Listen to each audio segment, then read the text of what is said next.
exorto solenemente.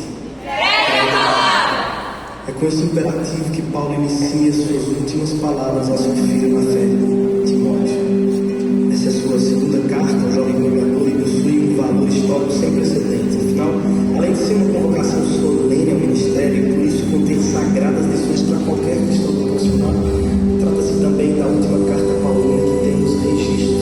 Que tudo indica, este foi seu último documento. Estamos mesmo diante das últimas palavras do apóstolo Paulo, não apenas a Timóteo, mas ao mundo. Como chega ao fim dos seus dias em nome de Deus? Quais as circunstâncias que o rodeiam em seus momentos finais? O que o leva a escrever essa carta ao seu amigo querido, ao seu filho amado? Eu digo que Paulo não poderia ser mais sublime. Entregue a palavra. Este é o resumo de absolutamente tudo que Paulo vem dizendo a Timóteo desde o começo dessa carta. Não é uma carta qualquer, é uma convocação íntima e urgente para que Timóteo se erga de suas limitações e de seus temores e assuma o lugar de segundo.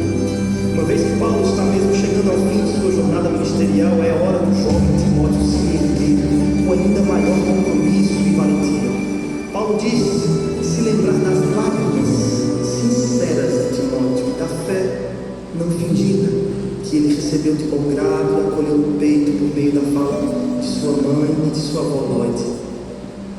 Deus não nos deu espírito de covardia, mas de poder e amor e equilíbrio. Foi o que Paulo lembrou a Timóteo no primeiro capítulo dessa carta, enquanto fazia referência à santa vocação que Cristo nos fez. Evite conversas inúteis e profanas, enfatizou Paulo no segundo capítulo. Fuja dos desejos malignos da juventude.